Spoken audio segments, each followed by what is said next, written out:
it's a short travel from there to a $3,600 keyboard. And you can see the connection for me, right? Is I want to create something that is like so over the top crazy that it doesn't feel like it's part of the normal, everyday world of commerce. That is hyper optimized for things that, a small group of people will care deeply about in terms of the visual aesthetics, the materials, the acoustics, really arcane engineering from first principles, things that we've done. It's in no way would a rational person who's not a keyboard enthusiast have ever done any of these things. But it's just it comes from my emotional attachment to this idea of people who wish to create some sort of carve out and a bit of escapism in the world like Disney did. This episode is brought to you by WeWork. Being able to work remotely is a game changer. You don't have to spend time and money commuting, and often you can work from anywhere in the world. But it does have its downsides. It can be pretty lonely working from home, and if you're off traveling, it can be really hard to find somewhere to sit down and work without a sticky table. That's where WeWork comes in. WeWork is co-working space with offices all around the world, with fast Wi-Fi, free tea and coffee, and loads of desk space and meeting rooms. So you always have somewhere to get your work done, whether that's alone or with friends and coworkers. And with WeWork On Demand, you can book your co-working space by the day and meeting rooms by the hour at locations all around the world. Thanks to our friends at WeWork, you can now get a great deal off your next co-working space booking. Just head to we.co/behind the brand. That's we.co/behind the brand to get a great deal. All right, now let's get back to it. I'm Ryan Norbauer from Norbauer and Company, and this is Behind the Brand with Ryan Elliott. Hey everyone, welcome to another episode of the show. Ryan, welcome. Thank you. I usually ask my guests, how did you get this job? Oh, that's an interesting way to start, because I'm actually kind of allergic to the term job. I think you probably talk to a lot of entrepreneurs, and I think you probably would consider yourself one as well. And I think a lot of us don't think of ourselves as having a job, right? So I realize I didn't exactly answer your question, but and I'm happy to. But do you consider yourself as having a job? Yes, in the crudest way possible, yes. I think of myself as a multi-hyphenate, right? Like on paper, I'm a writer, director, producer, but I'm also I take out the trash and I pay the rent and I don't know, building. I think I'm overly sensitive about that word in a way because, I think of entrepreneurship as essentially like creating assets, right? And definitely a lot of work goes into that. Like I'm have this kind of life destroying obsession with, I'm a workaholic basically, right? So I have no aversion to work per se, as long as I'm doing it, sort of on my own terms. Mm-hmm. And so I've ever since college, I would say I made a resolution. I don't want to work for anybody else, this is a character flaw, mind you. I'm not ennobling it in any way, but I think that as long as I can sort of rationalize what I'm doing as the cultivation of an asset or making things for people or something like that, that it feels very voluntary. And so I have to trick myself into, the comfort with that level of work for whatever it's worth. I can relate with that actually. Yeah. I just, if you ask people who are entrepreneurs, I think it's just there's this extraordinary diversity of things that draw people to entrepreneurship. But one common feature, I think, is a high value on freedom, right? And personal autonomy. 100%. And again, this is I recognize in some ways this is a defect in my character, but it is a characteristic, aspect of my nature that's really important to me, right? So sorry, I was just slightly triggered by the word. I can actually answer the question that you were asking, which is how did I get to this extremely weird line of work that I'm in? And I would say too, Ryan, let's halt the apologies right now. Okay. Because part of the reason I wanted to have you on is because of what I see as the riches are in the niches, if I'm going to butcher, Sure. Another French word probably. No, niche is so I did an interview once where because I use the word niche a lot, obviously because it's related extremely much to what I do. And someone in the comments was like, Norbauer has a degree in French. I can't believe he says niche. But it is niche in English. It's an actual English word. Okay. Please proceed. I love it. And so I love the quirkiness. I love I sort of am seeing the sprockets in your brain, and I'm fascinated with how different brains work. I've talked to 500 plus different brains over the time that we've done this podcast, and each one is a little bit different. And so, to have one that works and operates the way yours does, no apologies necessary. In fact, I think it's endearing and also probably one of your unfair advantages. I have an excess of sprockets, for better or worse. But seeing things that maybe other people don't, or having a lack of tolerance for things that other people won't. Sure. Is unique. I want to dive into that, yeah. And how that has spurred this very interesting new business, or this ongoing business that you've created and built into this brand. But so let's take it back in the chronology a little bit. Sure. To young Ryan, Virginia boy, not having much experience out there in the world. What did you want to be when you grew up? What were you thinking of, young Ryan? Well, so to be precise, it's West Virginia, which is even worse. And I'm actually very fond of West Virginia in certain ways, but it was very culturally isolated, right? And it's very interesting to grow up in a place where you're constantly exposed to culture from the United States and the world, where stories are told about every other place on Earth, but never the place where you come from, right? And so you imagine that the outside world must be extraordinarily interesting and compelling, and that all of these amazing stories and intelligent people that you read in books, that's the outside world, and where you come from is this waiting room, right? And that's how I felt about West Virginia in many ways. And so I was really drawn as a child to what you might describe as escapist ideas, right? Or escapist fiction. I particularly love Star Trek: The Next Generation because it portrayed this vision of the future where humanity would not be preoccupied with the accumulation of wealth and status, but would sort of, because it's like a post-scarcity economy. That's the key narrative conceit of Star Trek. Is they've discovered something about physics that allows us to, rearrange matter in a way that makes the, resource scarcity no longer matter. Right. And so it's kind of like a thought experiment in fiction, or at least, the original early Star Treks. And that idea was very compelling to me because I grew up in this very kind of homogenous environment that was very, it's true of almost any social environment in schools, but it's very kind of cliquey, and people are very judgmental about people being different and unusual. And there's a lot of camo. Sure. I mean, it's just the, and hunting and all of that stuff. Yeah. So I was this super nerdy kid, and I didn't really fit into that world, and I felt the pressures of non-acceptance.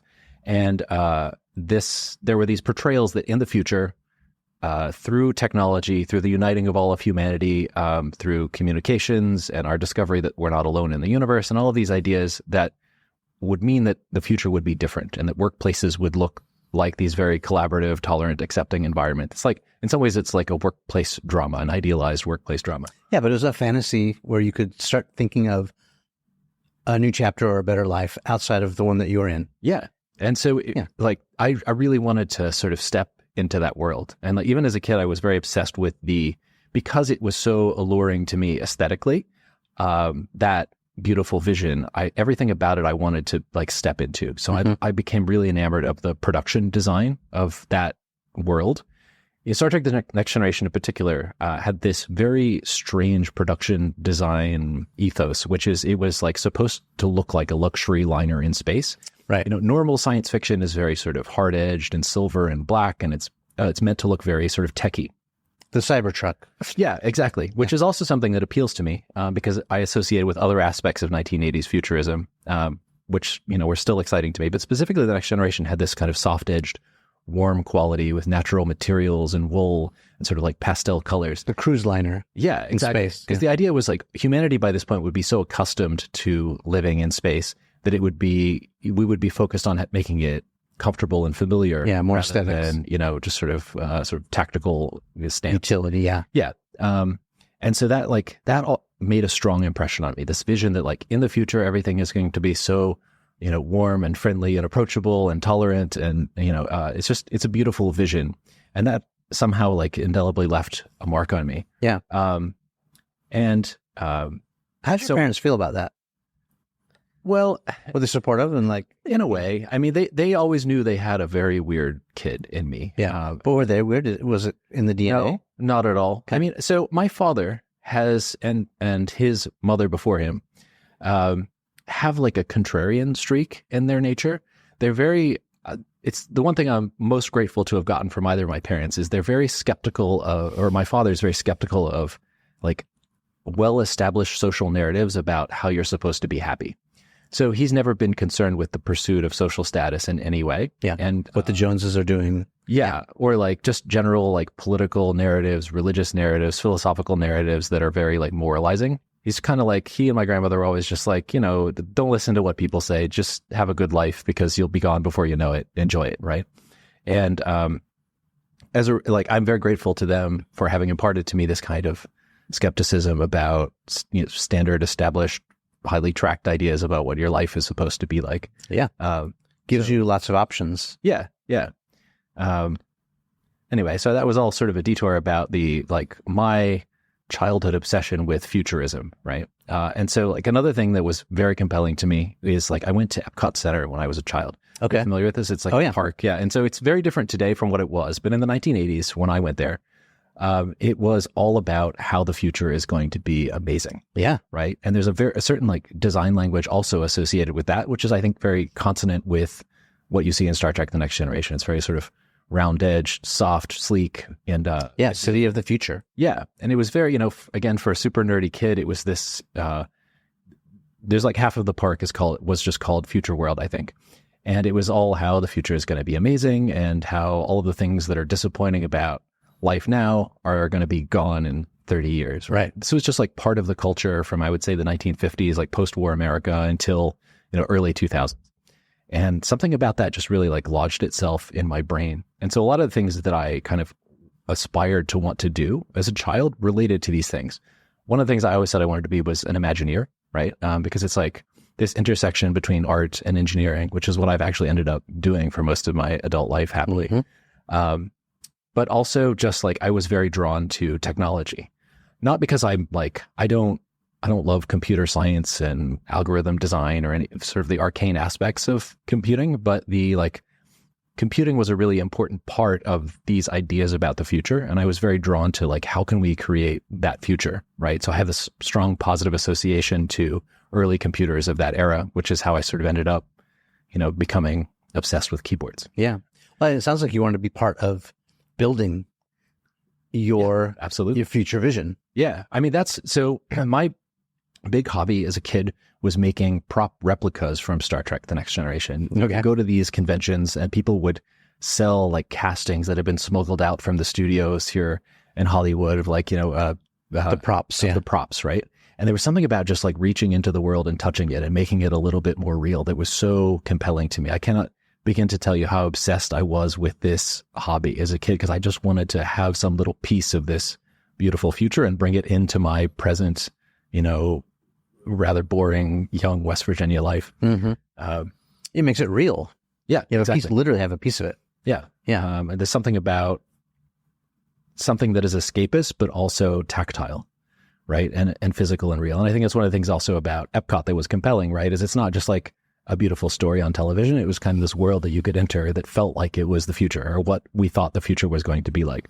Yeah, I mean, I've read a little bit of Walt Disney stuff, and his main strength was just vision where there was no vision, right? Like he would look at orange groves in Anaheim and see a huge theme park, or he would see, you know, major motion picture Snow White, or, you know, his ability to see it before it happened or visualize it. Yeah. And like most of the entrepreneurs that I admire and people who are sometimes, you know, retrospectively described as visionaries, they, you know, everyone thought he was crazy, absolutely crazy. Yeah. You know, even his brother. Yeah, absolutely. He's like, can't do this. Reasonably, prudently, perhaps, because in many cases that perspective is right.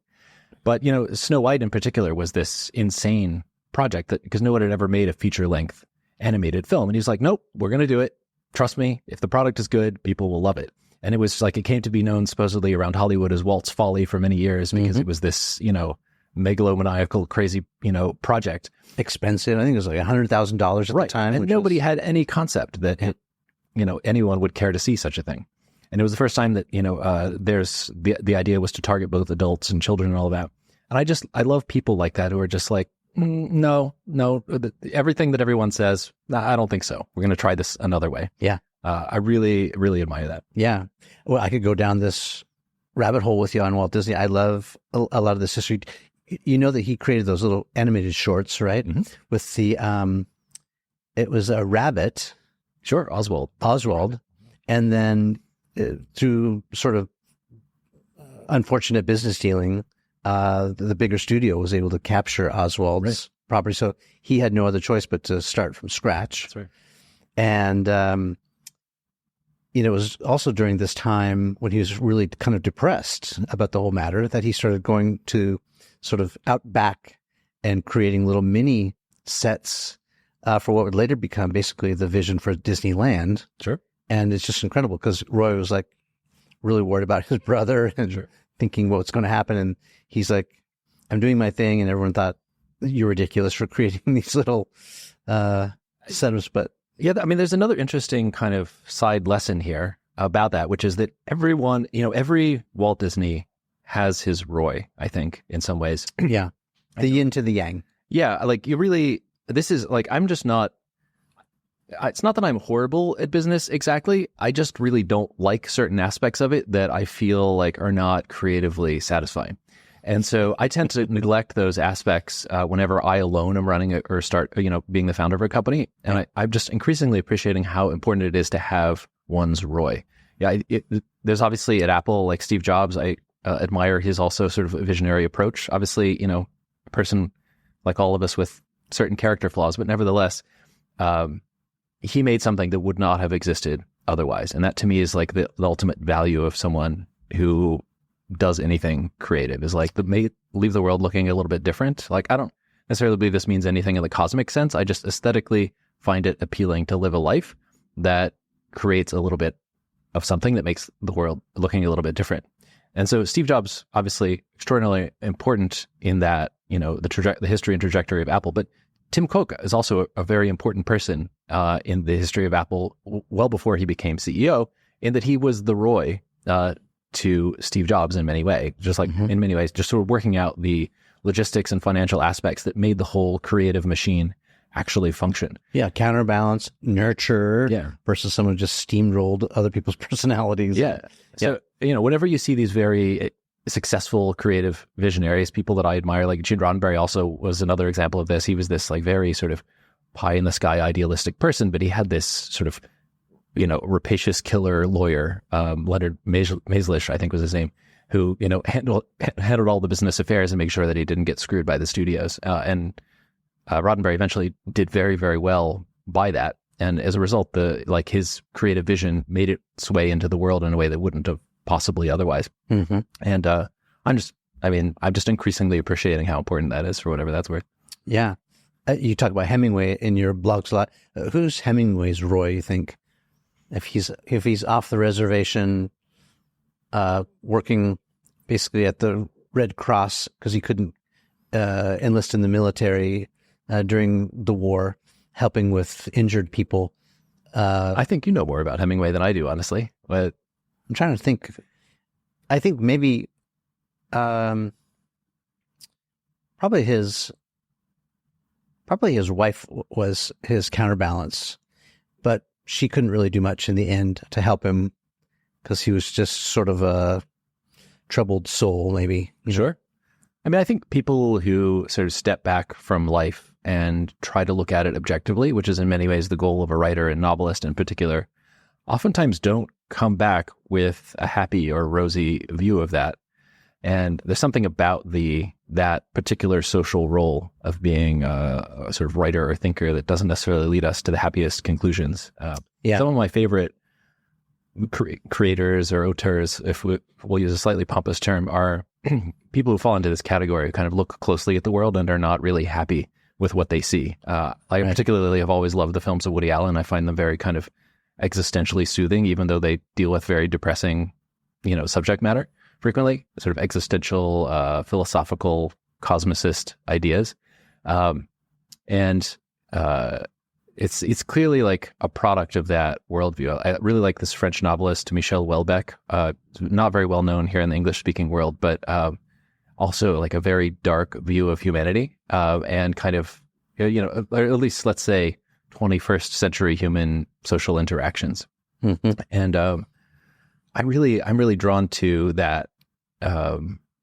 This like almost scientific. My undergraduate degree is in experimental psychology, right? And in some ways, there's like a worldview or stance of psychology, particularly experimental psychology, which is like, let's step back from the human experience and let's put on latex gloves and sort of examine it as an alien might, right?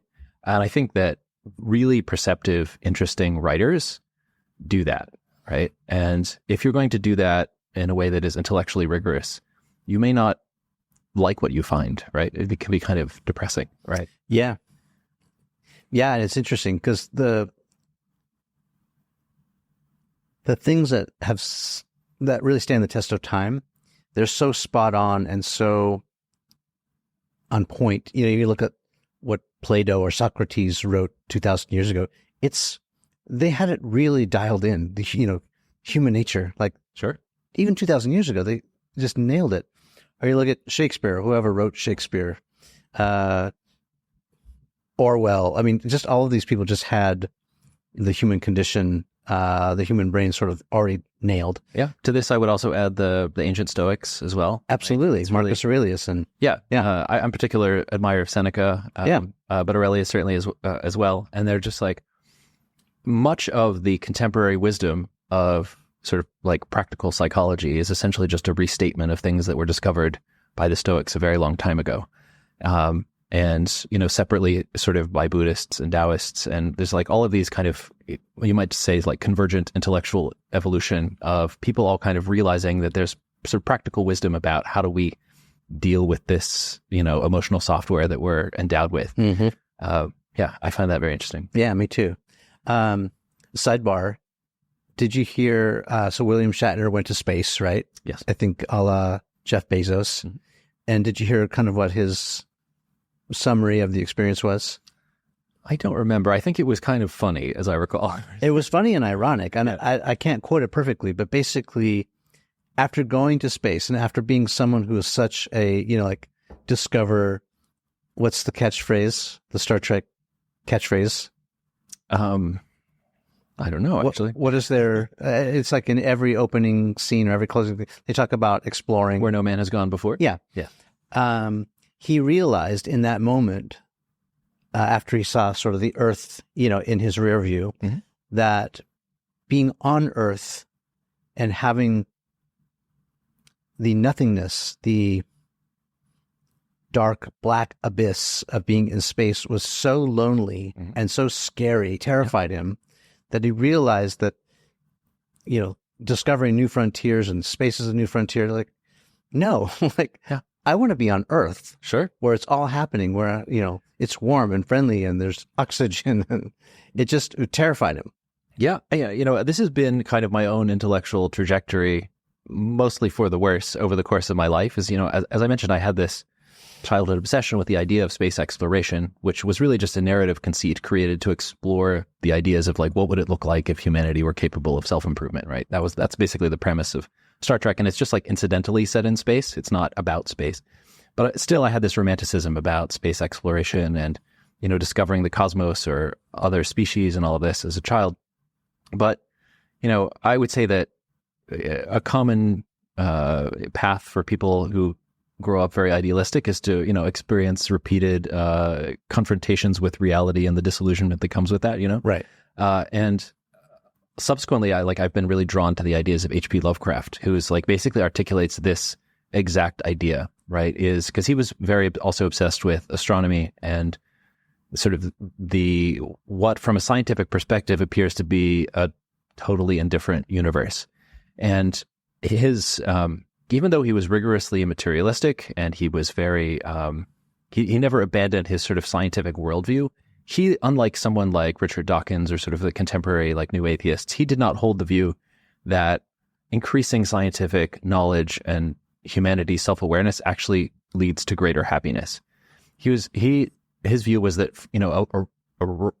a rigorous, honest view of humanity's very fragile place in this, vast, indifferent cosmos is actually very terrifying. And that every step as we learn more about the nature of reality and physics tends to diminish humanity's role in the grand narrative of the universe. And that this has basically been the progress of civilization over the years, and that this does not necessarily lead to human happiness, right? Yeah. All of this is probably 30 or 50 IQ points over my head, but it's fascinating to me to at least start thinking about. Let's go back to where you maybe had your first opportunity. You've written about, I worked for NASA, and I know you have studied and speak French, and, all these different eclectic skills that you've got. Who gave you your first big break, do you feel like?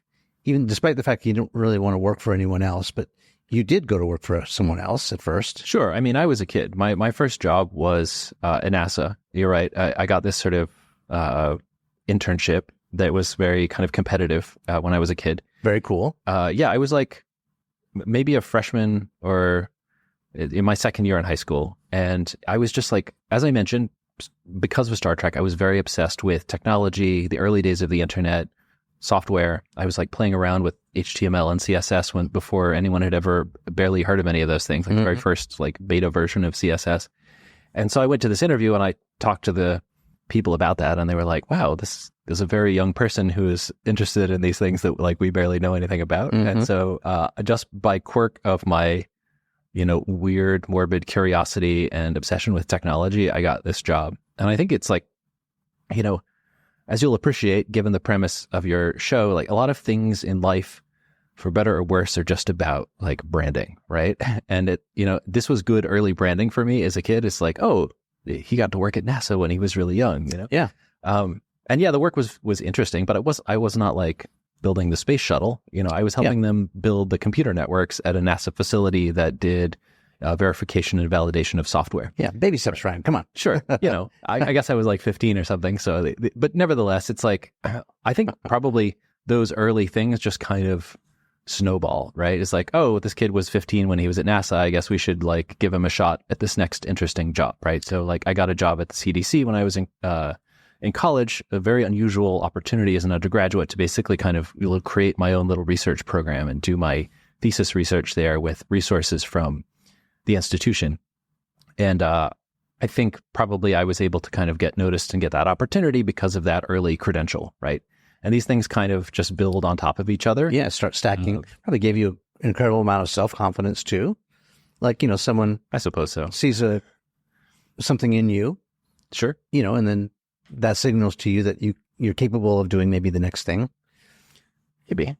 Yeah. I don't know. I don't usually, I think many people work a lot to not seek external validation. This is, again, is one of the core premises of the Stoic exercise, is to figure out how to distance yourself from external validation. But I think ever since I was a kid, since I was so weird and so, berated and teased and bullied by my peers for being kind of weird and nerdy, that I just very early on just shut off caring about what other people thought of me. So I kind of just my attitude, it's almost every job interview I've had, for example, I spend most of the time in the interview explaining to them why they shouldn't hire me. Right. And then they always do. And I think that's actually an advantage, but it's not I can claim that this was the result of a deep meditative practice of non-attachment. I'm just kind of fuck it to external validation. I just kind of want to do the interesting things. And, people appreciate that. I wanted to play with the cool computers at NASA, and I think people appreciated that. But, and I guess I'll just take a moment to underscore that for anyone who's trying to find their path, age agnostic. I mean, what I hear you saying is lean into your interests. For sure. Lean into the things that you want to do, not caring about what other people think of it or what. It's just do your thing. And there's probably an audience for that or a market for that. Yeah, I think incidentally there are strategic advantages to that, but my motive, and I would suggest to other people, the good motive is just aesthetic, right? It's like it's less gross to be motivated by something internal and the things that you want, and find some little place in the universe where you can fit that into, right? Yeah. It's kind of a nice happenstance that often works out to be strategically useful, because for whatever misguided reason, most people don't do that. They do the opposite. Right? Yeah. Let me ask another follow-up question, which is, so that was then, and this is now. Now with as much competition or noise or other things going on, do you think back then was the best time to start something new like that? Or are there as many or more opportunities now? What do you mean something new like that? Well, it seemed like you could just endeavor to do where you had interest. Let's say that was HTML, which was new in the 80s, yep. Right? I guess this probably would have been the 90s by then. But. 90s, fine. Yep. Compared to, if someone has a particular specialized interest now, mm-hmm. It's very tempting to just sort of go with the flow or go the easy route, which is, just be employed by someone and what literally everyone around you tells you to do. Right. Yes. Right. It's very comfortable. So do you think that worked for you back then because there was less noise, less competition, less of that compared to now? Or do you think, well, now here we are in 2024, it's not the 90s anymore, but it's like now there's even more opportunities to lean into that now? Or do you think, no, there's too many roadblocks, whatnot? I think human nature does not change very much, unfortunately. This is the great disappointment of my hopes in Star Trek, is it's like that premise is human nature is capable of evolution. And my observation is that, unfortunately, there's not a lot of empirical justification for that worldview. Right.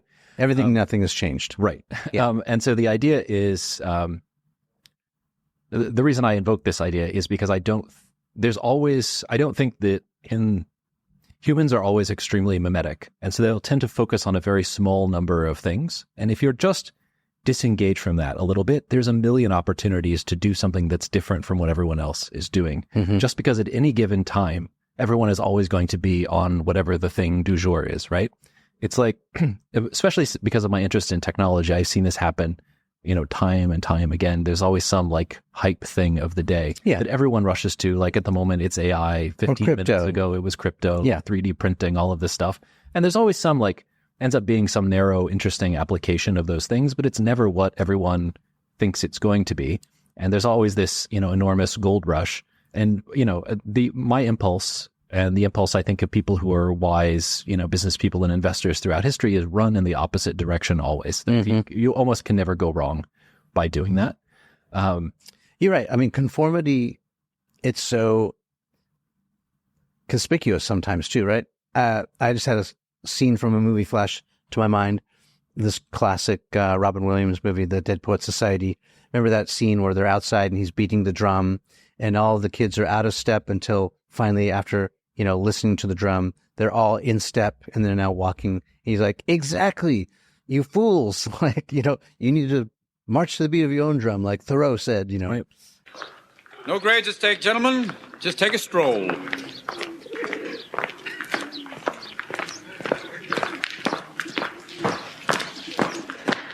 There it is.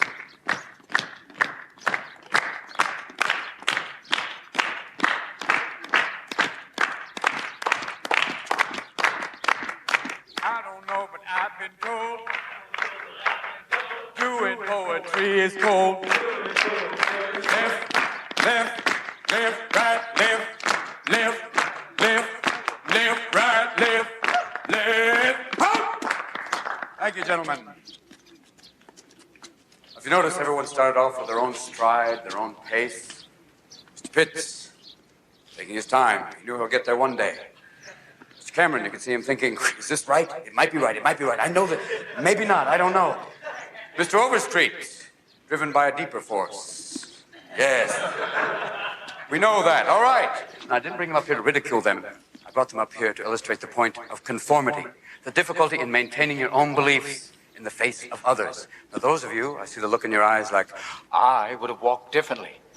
Well, ask yourselves why you are clapping. And we all have a great need for acceptance. But you must trust that your beliefs are unique, your own, even though others may think them odd or unpopular, even though the herd may go, that's bad. Robert Frost said, 2 roads diverged in the wood, and I took the one less traveled by. And that has made all the difference. Now, I want you to find your own walk right now, your own way of striding, pacing, any direction, anything you want, whether it's proud, whether it's silly, anything. Gentlemen, the courtyard is yours. The reason there's so much literature in this domain, right? And why, because I think a lot of people who write for self-exhortation. They're like, here's a thing about myself that I don't really like, and I want to convince myself and remind myself to do this other thing, right? And so much of literature is about not conforming, right? Mm-hmm. And that's because it's really hard. Like, we need to be reminded. We need movies and literature and poetry to remind us of this important value that runs so against human nature, right? But we have, like, the thing that's important to remember in the 21st century is that, this software that we come into the world endowed with was very functional in small hunter-gatherer bands of 150 or fewer people. Right. But now we live in this, like, totally, homogenized mass cultural, world where we're dealing with, semi-anonymized interactions with tons of random people.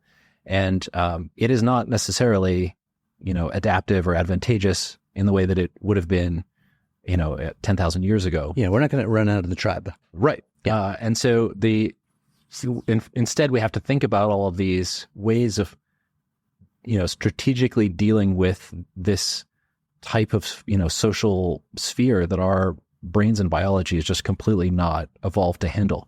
Right. And so we have to, like, dial back and turn off that natural impulse if we wish to make our way through the world, and not just be, the 10 millionth person sort of, joining the queue. Yeah. So let's just cut right to the chase of what I think blocks a lot of people from doing that. And it's a financial question. Like, sure. Okay, so you don't want to work for anyone else. Okay, you want to do your own thing. Great. But the term starving artist is a term for a reason. Like, you might be great, but no one's buying your art. So now what? So how did you bridge that gap between this internal innate, desire to not have a boss, to be your own boss, and the financial difficulties? You just fall backwards into money, or like, did it just come easy for you? Or no, I mean, it's never been easy. And I think I've been very sort of privileged to have the support of, like, people in my life. I have, like, a gainfully employed spouse, which has always been very helpful. But, I think that the whole point of this conversation is that it's actually, despite the official narrative, is that it is actually strategically advantageous in any context to actually just kind of do your own thing and be yourself. Right.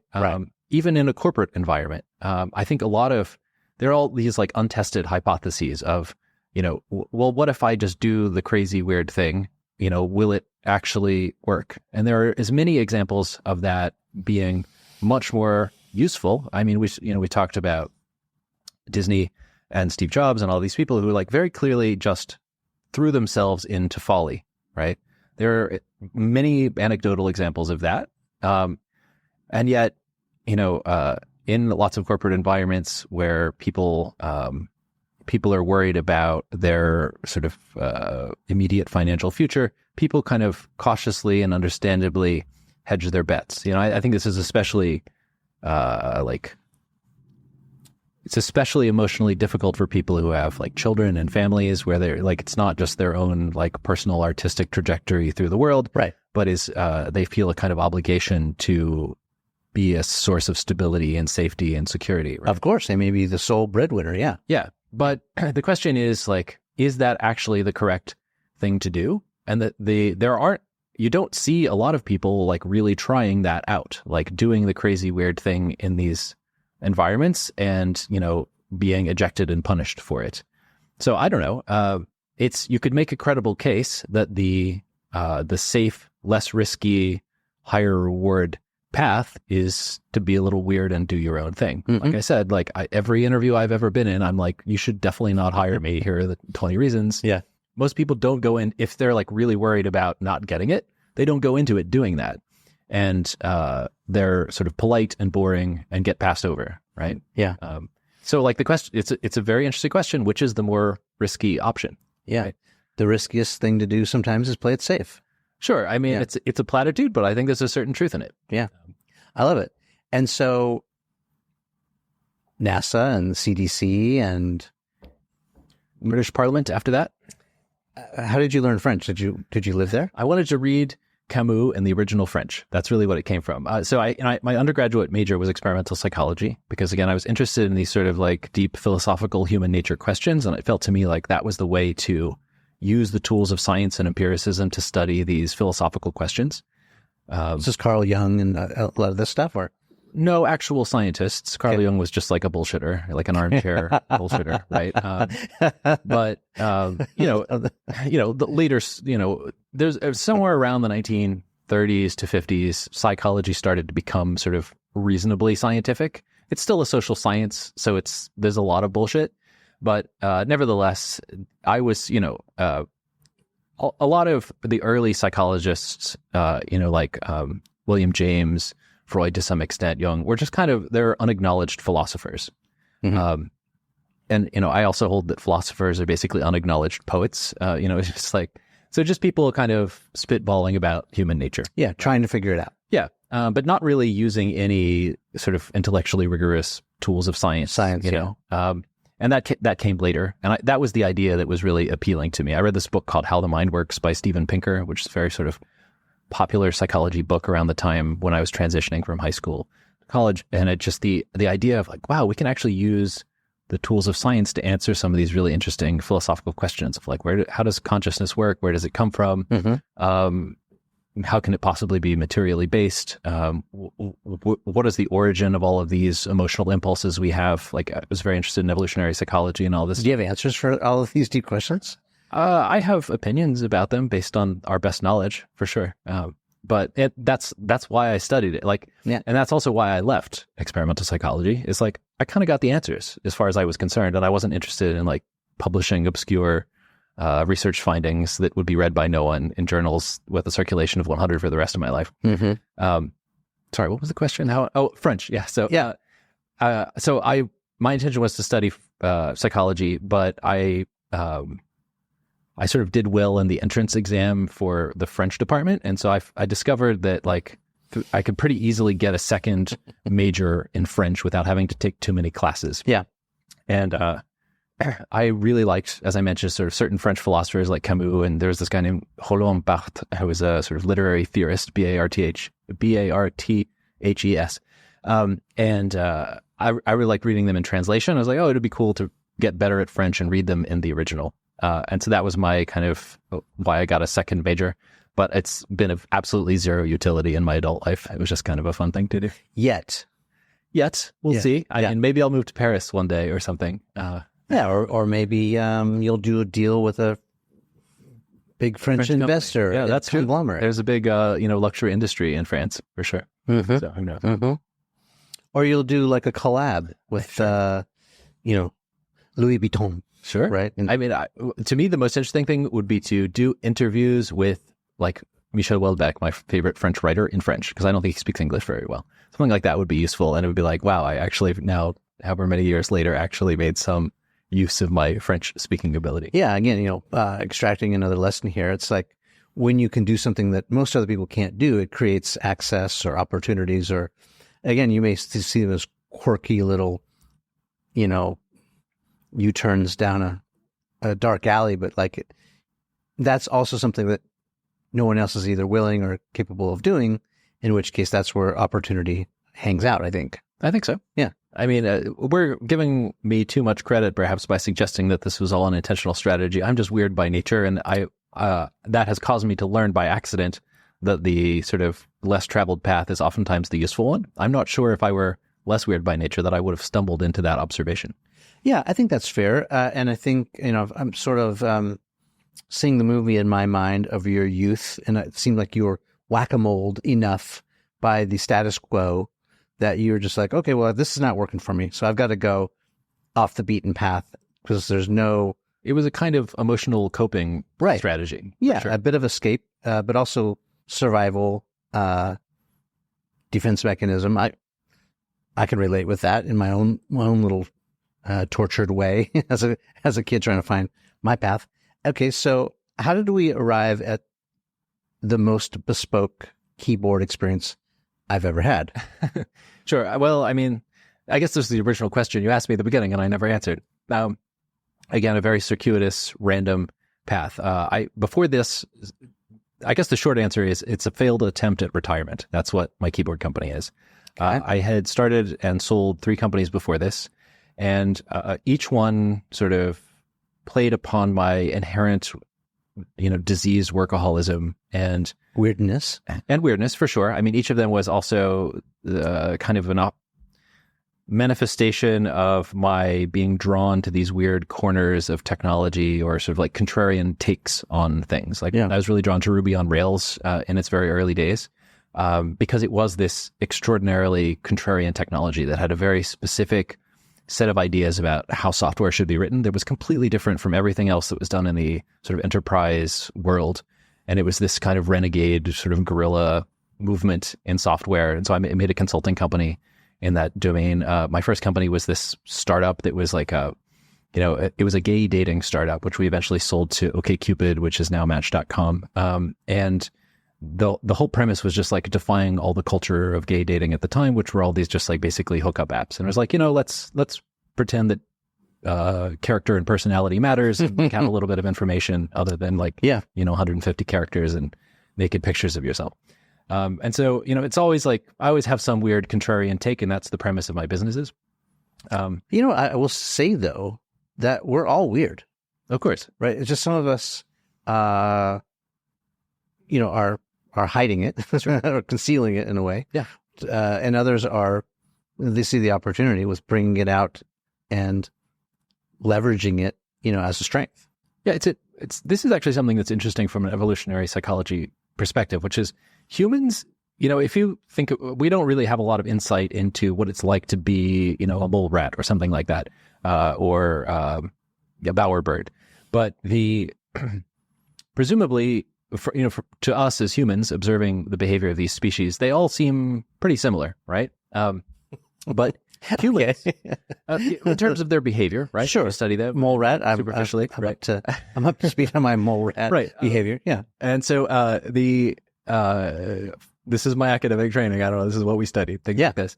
And I'm tracking. Sure. It's just, from a human perspective, they all seem very much the same. But from a human perspective, humans, we have this extraordinary richness of personality. It's like this strange roulette, right? Of weird combinations that people come into the world with. And I surely there must have been some kind of evolutionary pressure for humans in these 150, or fewer tribes to have people who are kind of like differently tweaked because it's a collaborative environment. And so in some ways you're almost like a colony or single organism that has different functions, right? Yeah. You need your alpha, you need your empath, you need your whatever. Yeah, sure. So it's just like, there's this, it's almost built into the generating function for humans to have like a randomizing, function. Yeah. It's interesting to think of it that way, but I think you're probably right. It certainly squares with our experience of dealing with other people. Like there are some people who just have fundamentally, subjectively different experiences of reality from us and different temperaments and desires and all of that. Yeah. I mean, certainly I believe there's a kernel of what makes humans human, but on top of that, there's a lot of variation, right? And I think that we naturally and correctly come into the world with this, but as you say, there is this homogenizing feature of contemporary society that sort of breeds that out of us because there are things that we decide early on are like economically important and advantageous to us to do. We have to follow certain tracks and paths to do the like socially validated thing, to do the safe thing and be able to provide there's families and all of that. Still the lizard brain, very much. But nature and nurture is very much at play.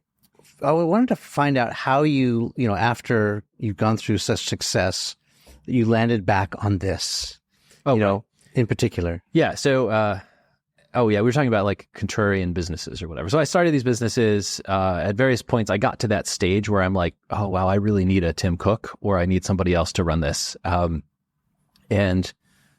this was starting with the matchmaking. That's correct. App built on Ruby on Rails. That's correct. Yeah. Grew into a Ruby on Rails consultancy, which was sort of the most successful of my companies. And the third company was just this little like apparel company based around Ruby on Rails. Give us a benchmark. Like when you say success, was it $1 million? Was it $100 million? It was not $100 million. I can tell you that. I mean, so they were, there's always this thing in business, which is this like vanity metric of revenue, right? And so my software consulting company did well on revenue, but it wasn't particularly profitable because as with all of my businesses, that's not the fun part for me to optimize for. And I didn't have someone, I didn't have my Roy checking those things for me. And so I always do the like creatively satisfying, cool thing. Like I spend a lot of time writing and advocating for the ideas behind the business, doing like interviews, marketing, talking to clients, crafting the aesthetics of the experience, making a beautiful website, hiring illustrators, all that stuff I love. Yeah. Spreadsheet jockeying, not so much. Yeah. I can do it in a pinch, but as a result, most of my businesses have never been particularly profitable. But as I say, like entrepreneurship in my view is about the creation of assets, right? So this thing that could potentially be of value to someone else, right? It's not just trading your time. You're creating this thing that exists somewhat independent and apart from you.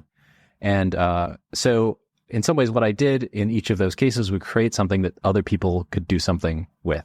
Yeah. Right. The Japanese are very traditionally good at this. They don't always invent the thing, but they perfect the thing. Well, I've heard that. Yeah. Automobile. I spent time in Japan, so I cuddled up with that culture a little bit, and they're incredible that way. Yeah. That's interesting. I think that there's much to be said for that, for sure. It's just a strength that they have in general. I mean, for generalizing, but well, I mean, cultures are like personalities, human personalities, like we were talking about. It's better if we inhabit a world where cultures are a little bit different, because then that means that the entire global culture of the world can solve problems in different ways, right? And I think this is one of the sad aspects of increasing globalization. I mean, I'm very much in favor of global interconnectivity and transnationalism and all of these ideas that are very dear to me because they're part of the original optimism around technology from when I was a kid. But one of the downsides of that is if the world becomes very homogenous and we create this monoculture, then if we as a species face a challenge that is, very difficult for us, we may not be in a position to address it because we don't have these weird dissenting, quirky corners of culture. Yeah. And it's like it sort of robustifies your species if you have lots of differences in the same way that it does a civilization or a family to have people who are specialists in different things. Yeah. You need to break things, give it to the Americans. Right. You need to keep the rules, give it to the Germans. Yeah. If you need to make it precise and work all the time reliably, give it to the Japanese. It's like, yeah. So it's like this, a lot of things in science are fractal by nature, and the same observations apply at different levels of analysis. And I think that this is true, like at the individual level, the social, national level, global level, like there's something to be said for dissenters. Yeah. Yeah. Anyway, I'm still trying to answer your question and I keep getting sidetracked. That's okay. And so I sold all of those companies and kind of like they reached the phase where my contribution, I think, had kind of reached their limit. And also I was dying from horrible stress and anxiety and workaholism. And so, at the end of that phase, when I got rid of the third company, my husband said, why don't you just like chill for a little while? Because we've gotten a little bit of money. Again, he's very gainfully employed. He observed that this. Can you give us some context on like what was a comfortable amount for you for him to say, take a beat, relax?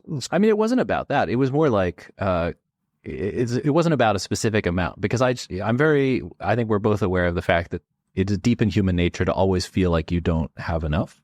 Right? Yeah. Bill Gates talks about this all the time. He's like, one of the richest people on earth. And yet he always feels like he's got to look over his shoulder. Right.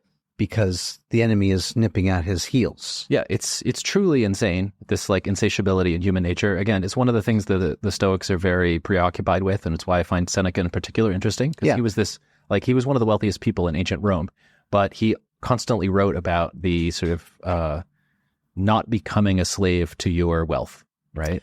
Well, and our mutual friend Andrew Wilkinson in his latest book, Never Enough. I mean, it's literally the title. Yeah. So like this is a immemorial problem in human nature that we all know about.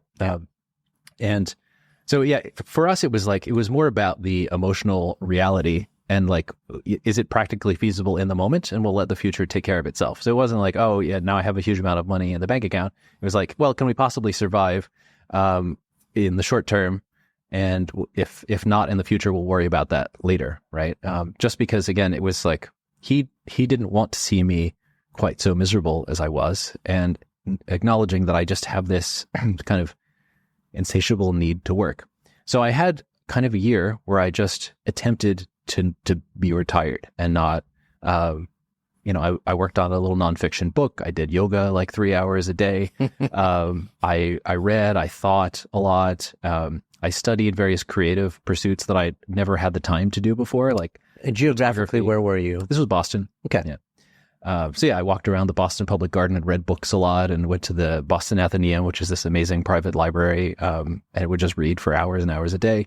And it was like theoretically my ideal life, or at least for my younger academic self, just sort of detached from the world and pursuing my own private ideas that would be consumed by no one. But I have this element of my personality which just like wants to create things and do things that make the world look a little different. Again, it's not like it doesn't even make any sense given my kind of cosmic philosophy that in the end, nothing really matters. Right. But it's a defect in my character. Like, I have to make stuff. I don't know why. I know that it will not really outlast me. It won't, in humanity itself will be extinguished in some, very determinate amount of time, as will our planet and the cosmos itself. Viewed from almost any reasonable perspective, earthly achievement is meaningless, I believe. But I appreciate you. Help it. I appreciate you saying that, but at the same time, isn't it great that there are people like you who will walk past, a building or see something the way it's built or put together and go, nope, that's not quite right, or that's not as aesthetically pleasing as it could be, and want to fix it. Sure. I mean, we're all the beneficiaries of that, I think. You're like a fixer, like someone who likes to either create something from scratch that's come from your brain and you see that it could be better, stronger, faster, or more beautiful, make the world a little bit better place while we're here. Or you see something that's existing, like something like this, and you make it 100x better. Yeah, I mean, I think a lot of artistic creation and creative activity comes from disappointments of everyday life, right? For sure. Like wanting to carve out this little, corner of beauty in the midst, like specifically directly as a response to what you find disappointing in everyday life. Right. It's like, it's like Hemingway and sort of writers in general that we've been talking about. Oftentimes they find life a little bit disappointing, right? And there's something about the craft, not like necessarily as a business. Again, like the business aspects of things I usually don't care super much about, but just as an act of creation to kind of make the world a little bit different or better, and allow us to like, okay, maybe we can't control and change all the things about society that we don't like and are disappointing and like highly transactional and all these daily interactions that we're like are at odds with our evolved nature. But at least we can carve out this little pattern of beauty, right? So another thing Lovecraft talks about a lot is like in response to this very dark premise, at least we can carve out, like a little realm of perfection in our life. And it's usually possible in very modest ways, always to do something like that. Go back to the Japanese, look at the bonsai tree. Yeah. The intricacy of just that little tree, the trimming and the care and that's what you're talking about. This is bonsai tree stuff. Very deep in Japanese culture is the appreciation of the like cultivation of a small little garden of beauty, the literal garden and a metaphorical garden, right? And I like that. Yeah. They have a lot of nice little philosophies. Also the wabi sabi, which is, something that's broken that can be fixed is still beautiful. For sure. The inaccuracies, the brokenness of it there's beauty in that. Yeah, we could go on and on about that. But I'm still trying at great length to answer your question, which is how did I end up with this stuff? Yeah. Part of these explorations during my attempt at being retired was learning sort of physical creation skills, like because I sort of returned to these enthusiasms from my youth. Like I wanted to make Star Trek props again, just for fun, right? And in order to do that really, really well, I had to learn CAD modeling and CNC machining and surface finishing and all of these things that I was essentially, inadvertently giving myself an education in industrial design. And I did that to my satisfaction over the course of those, idle-ish years. Where did you buy CNC machines? Like $100,000? Did you? How'd you get access to one? So there was a maker space in Boston called the Artisans Asylum. Okay. And I signed up there, and they had access to machining tools, and they had licenses for SolidWorks, which were, thousands of dollars, and classes you could take to learn them. That's cool. Yeah. So that was my entree into it. And again, this was totally recreational hobby activity for me at the time. Yeah. So it was, I didn't mind using kind of second-rate equipment, used equipment, whatever, which had been donated. But at the end of all of this, I also kind of like stumbled as an aside into making officially licensed Star Trek prop replicas because there was this company called Roddenberry Entertainment based here in LA that was basically the direct descendant of Gene Roddenberry. And they had this strange deal with the studio that allowed them to make super high-end replicas of props and sell them directly to fans without having to go through the normal studio licensing process. So we made this line of extremely bizarre, quirky, luxury prop replicas that were exactly like the studio original. So I would go and because I've always been deep in this community, I would find people who owned originals, I would 3D scan them, and we would create them with extremely high fidelity. And this became, a little bit of another accidental business of mine. Anyway, at the end of all of this, I realized this is so nerdy and wonderful, right? This is this is where the magic happens. I love this. It is what it is. It is what I am. And at the end of all of this, without going too deep into that little mini business, I realized I had this kind of inadvertent degree in industrial design and all of the skills that were required to actually do something that had always been very appealing and exciting to me, which is just make my own keyboard or, customize my own keyboards. Mm-hmm. And this was very, very early on in the days of this community called Geek Hack Online, which was this, kind of, it still looks exactly the same as when they created it in 1990, whatever, or early 2000s. And it's just like this old internet forum for people who are just unbelievably into computer keyboards for whatever reason. And at this time, it was tiny, maybe 1,000 people or something. I don't know. And I just discovered, wow, there are people who also share my excitement about this ridiculous, obscure thing. And I think for many people, there's different ways that people come to it. Some people are just really into gaming. So for example, there's always been a really large community in high-end keyboards in Korea because has always been this huge culture of StarCraft and video game obsession there. Sure. But I think here in the United States, a lot of people have been drawn to it because, as with me, we associate it with old computers and the kind of, computers used to be rare and they used to be worth investing a lot of money in because they were expected to last a long time.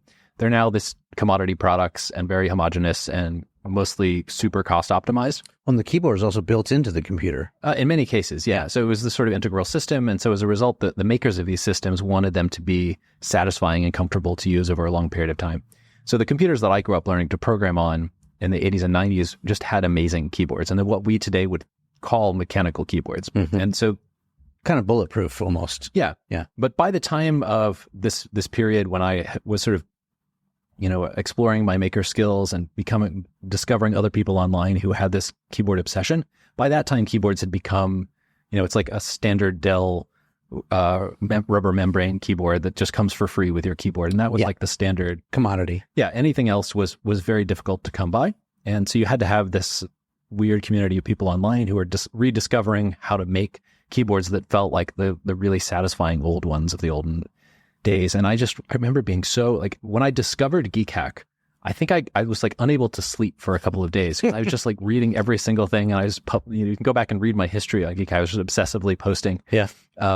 And something about it just really struck deeply in me because it connected to all of these themes that we've been talking about. This, all of my hopes for the future and computing when I was a kid, and also these maker skills of physically crafting these abstract ideas into something that you can touch. Yeah, it all came together. Yeah. Yeah. And the realization that there was other people out there who felt the same way, right? And so I'm wow, I guess I could CNC machine a housing for my favorite keyboard. And because I'd gotten one of these Korean aftermarket housings they're very difficult to get back in the day. The Koreans were the first people to come up with this concept of like, let's just do this insane thing of CNC machining a whole keyboard out of a block of aluminum. Right. This was around the time of the early days of the MacBooks, right? Which was also, this was a very revolutionary concept at the time, kind of an insane idea, just like take a block of aluminum and turn it into a piece of consumer electronics. Sure. So at the time, it was really difficult to get. I'd gotten, for one of my favorite keyboards at the time, this aftermarket aluminum housing, and I adored it.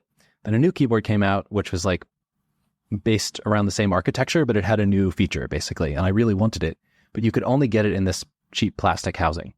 And I kept begging people online to make an machined housing for it, and nobody would do it. So I'm like, yeah, I guess actually I could do that now. So I CNC machined my own prototype at the Artisans Asylum, and it kind of worked. I was like, hey guys, on Geek Hack, I was like, anybody else want to buy one of these? And just to help me pay for the costs of the tooling and the fixtures and everything. And I found several people who were quite interested. I did a little group buy. And from that very first one, I've never been able to keep up with people constantly begging me to make more. The demand, yeah. Right. And so it's just like... What'd you sell it for? The keyboard? Yeah.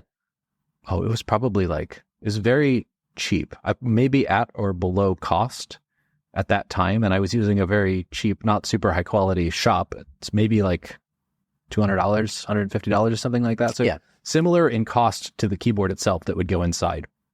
So I guess they just started making their way out into the world and people started liking them. That design I actually regard now as very naive and unsophisticated because it was built around the limited capacities of my machining equipment at the Artisans Asylum because we couldn't do 3D contours and all this stuff. So it was really just like, how can I, as cheaply as possible, solve this problem? Yes, rudimentary. Well, about what year was this? That's an interesting question. I often think about that. It was probably about like 8 years ago. And so, because I didn't really formally incorporate this as a business until I think 2017. But the actual work of prototyping and doing the group buys was a few years before that. Yeah, so 2016, 2015. Something like that, yeah. Yeah. Okay. I mean, in retrospect, not that long ago. Sure. So it's not that long ago in objective terms, but it actually, in terms of the history of the keyboard community, which has exploded insanely since then, I was like among the very first people to be doing this in any serious way, especially in the United States. There's always been a much stronger culture in Asia around sort of high-end computing, sure, or at least until recently. Yeah, but as a result, it feels like a really long time in keyboard terms. You're the OG keyboard guy in a way, because I used to go to meetups, even in the Bay Area, in let's say 2016, 2017, and it would be, 40 or 50 people or something like that, and it's they're now over 1,000. Just casual meetups where people will bring their keyboards, lay them out on tables, and go try each other's keyboards and just talk about springs and gaskets and extremely nerdy stuff all day long. And so as a result, and there's probably, I think there's one other company in the U.S. Based here in Southern California, in fact, that was doing kind of like enthusiast stuff at the time, and now there's hundreds. So it's just been an enormous explosion. So it feels to me like a really long time. But you're right, in objective terms, it's quite recent. Yeah. But I mean, you were at the forefront of that. You were one of the pioneers. Well, again, that's just overly flattering. It's like you're implying that somehow this was I don't think there's any merit in that. It's just my weird preoccupation with this very obscure thing that just happens by chance to align with something that caught on. Yeah. But, to your credit, and I won't, puff it up too much, but it's like, I think this is the lesson that I'm trying to extract for others who are, metaphorically building their bespoke keyboard in their respective brains right now. And that is, first of all, you went off the beaten path. You didn't conform. You wanted to do what you were interested in, even if you're just naturally gravitated or fell backwards into what you found to be consumer demand. You had no idea that this existed before. It was a personal interest. Then you identified the demand. Maybe it was 30 to 40 at the time, but now it's in the thousands. I mean, a little bit of it also is the actual creation of demand, right? Right.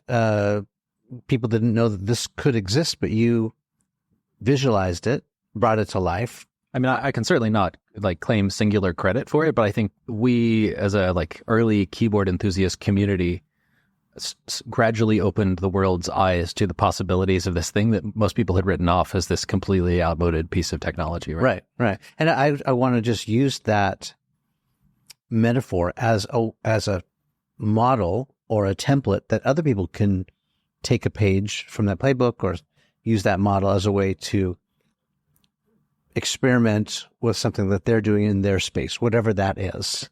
Right. I think it's an important list because, back to this full circle moment of the niches, riches are in the niches.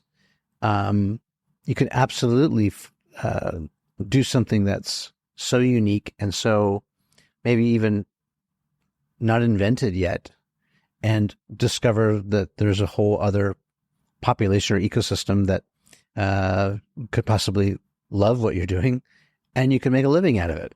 Yeah, I mean, I think it's, the writer Nassim Taleb.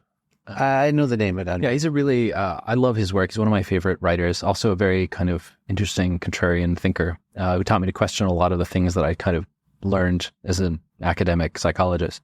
But he has this idea which appeals to me greatly, which is one of the best most strategically wise ways of kind of expending one's time and resources in life is to be exposed to the possibility of asymmetric payoffs.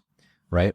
And so it's based on this core observation that most social phenomena, like, for example, movie sales or, social media influencers, or like most things that have some social element to them, have very asymmetric distributions, which is like, 99% of the distribution is exceeded by the last 1%. Right. So if you like the top 5 grossing movies or something, if you sum together their revenue, exceeds like all movies ever made. Right. And so many human social and commercial phenomena follow this pattern. And they call it the 80-20 rule these days, right? Sure. Yeah. I mean, well, it wasn't even these days. It goes all the way back to Vilfredo Pareto, right? I didn't know that, but okay. But yeah, it's that is the same core insight, right? Just we have asymmetric distributions in most human social phenomena, and it usually even is, more exaggerated than 80-20. And so oftentimes the soundest strategy in life is to not make massive investments in any one thing, but to have a lot of exposure to things, to those kind of like tailed payoffs that he would call them, right? And to give yourself a shot. It's like, this is basically the VC model, right? Is you make lots of little bets on things, and the understanding that there's always the possibility that you may be exposed to a huge asymmetric payoff, right? Right. Most of it's probably going to fail, but exactly, yeah. Right. And I think that's probably the correct way of thinking about the kind of thing that you're talking about, which is like, because there's always the possibility that your personal creative vision that you doggedly invest your entire life in and all of your resources may really just be your own vision, right? Right. There may be zero traction for it whatsoever. Yeah, or it's mediocre at best. Yeah, so you kind of have to actually, look around and see whether it's catching on or not. Definitely, my approach has been extreme patience and a very long-term view of that. But nevertheless, like the Star Trek prop thing, for example, like this was not a lucrative activity. It was very, very, like, even more niche than these keyboards by orders of magnitude. And it was clear to me that there's no business there, especially selling it through like a third-party vendor and everything. And so it's not that I'm like completely insensitive to the realities of the market exactly, but I do think that, I want to try to have my fingers in different options, one of which may actually turn out to be something that has an asymmetric payoff, where it's like, actually, this is a nice intersection between my creative interests and some level of possible traction in the world. And it was very clear to me that from even the very early days of what I was doing, that this keyboard thing, luxury keyboards, oddly, had more of that kind of traction than anything that I've ever done in terms of just like actually economic feasibility, but also the just the level of emotional connection and intensity of passion around what I was doing. Yeah. Far exceeded anything else that I'd ever done. Yeah. Which is very motivating for me.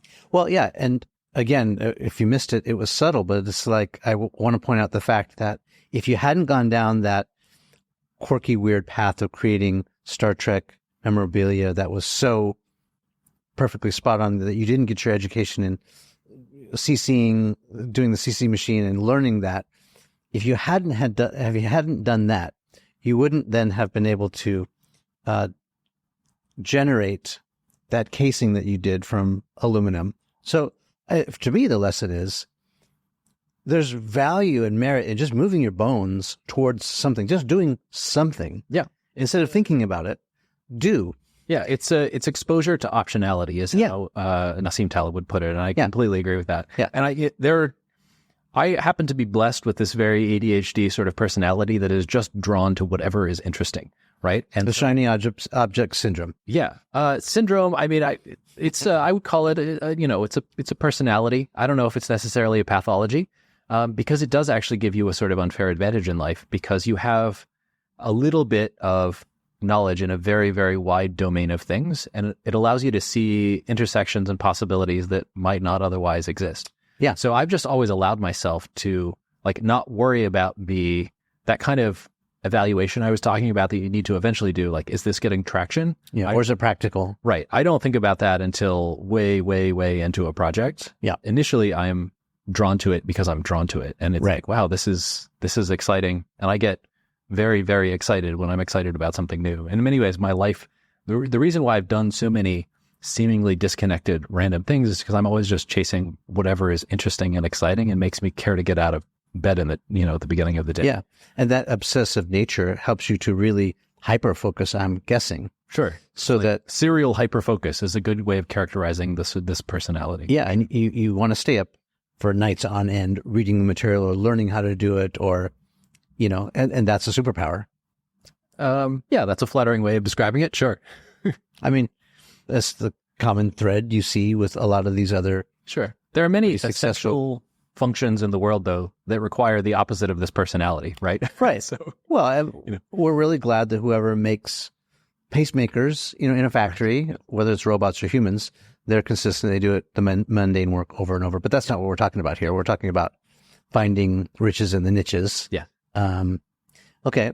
And so having discovered this opportunity, and basically created the demand in many ways as it's grown, where is it today? Give us some scale and give us some more context on what this has become. Yeah. I mean, I think the overall, kind of topography of the keyboard world has changed a bit, particularly as a result of COVID and people wanting to optimize their home workspaces. And so this has gone from this high-end luxury and or mechanical keyboards have gone from a very nerdy, obscure thing before 2019 and before or so, into this thing that is now, I think, much more in the public consciousness because people just spent a lot of time looking into how to make their home workspaces nice during COVID. And as a result, it just sort of got on people's radar.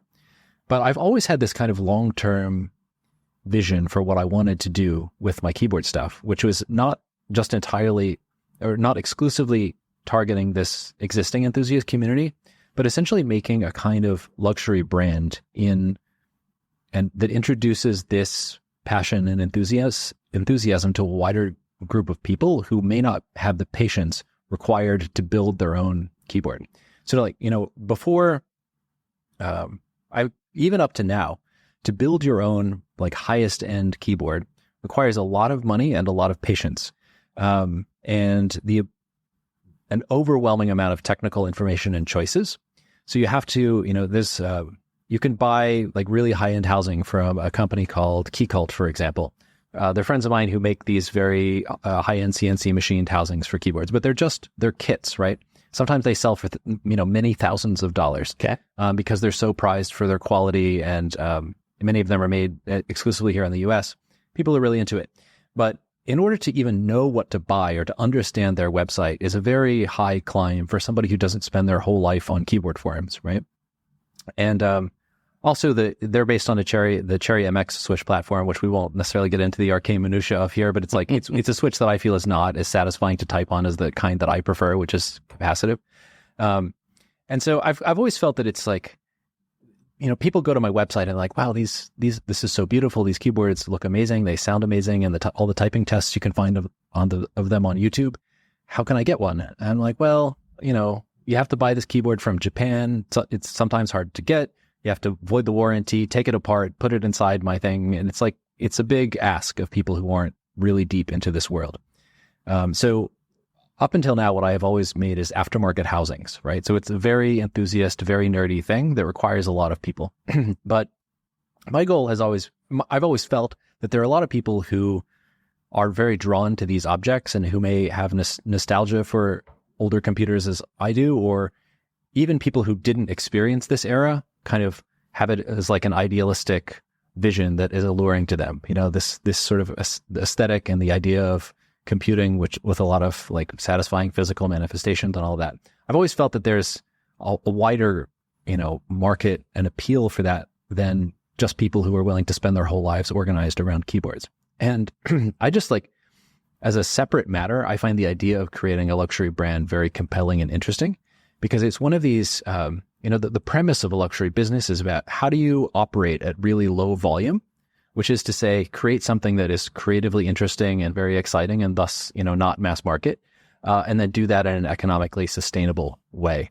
And yes, that usually involves charging a lot of money for it, but that's like all of that, the kind of like the culture and infrastructure around luxury companies, in my view, is about enabling really creatively interesting low volume manufacturing, right? It's not, a lot of people conflate it with social status, and that's true, I think, for people who are very shallowly engaged in these types of brands.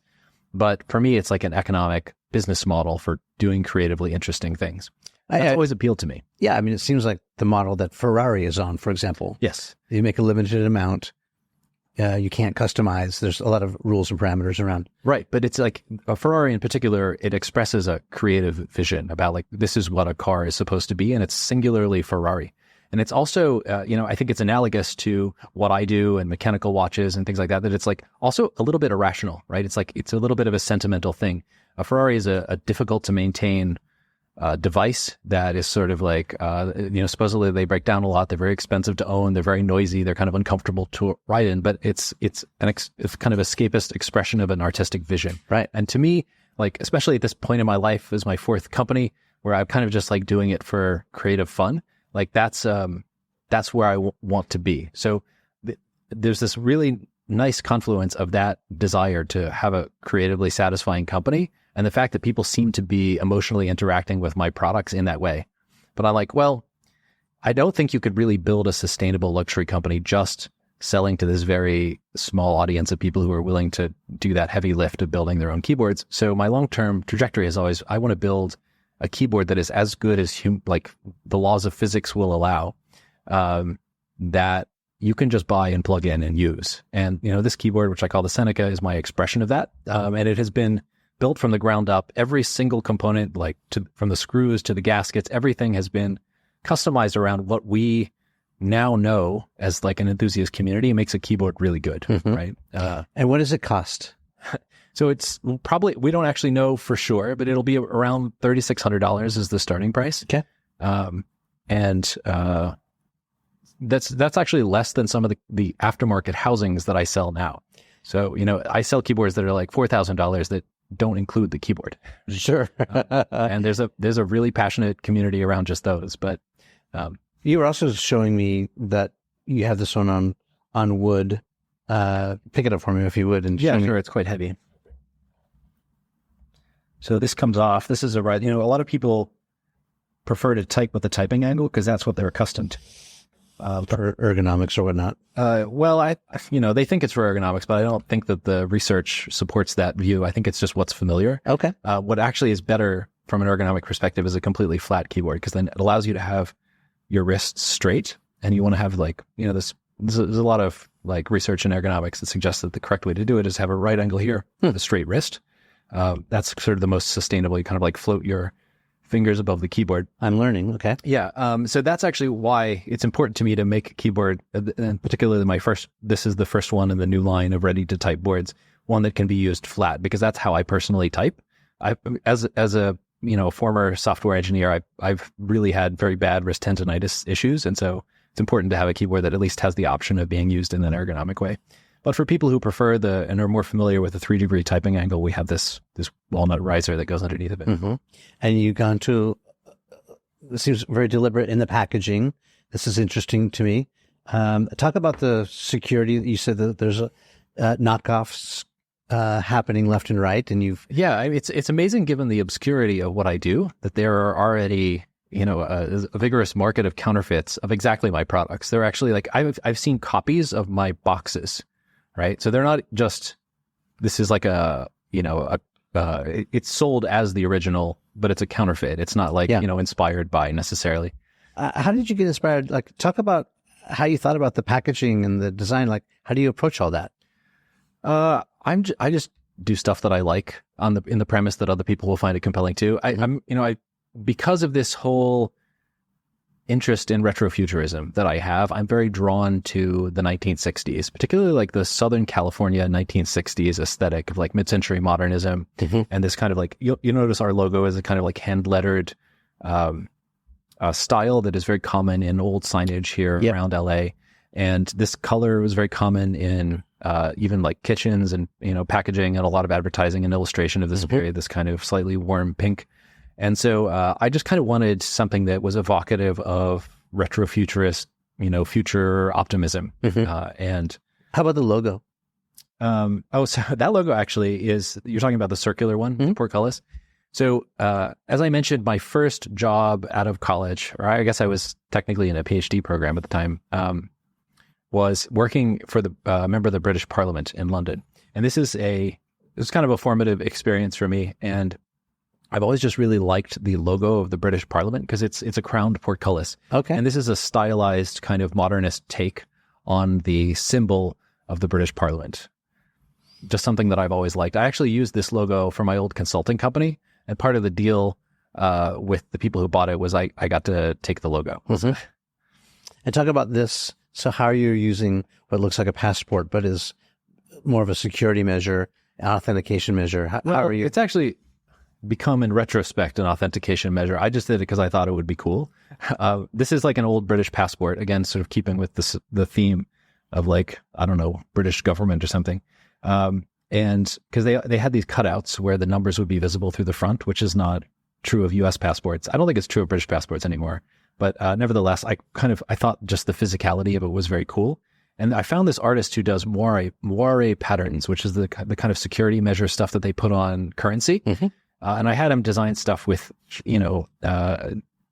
design backgrounds for the pages that are based on elements of our work. So this is essentially that keyboard and our logo here. And he just creates these interesting complex patterns that are, I guess, hard to copy.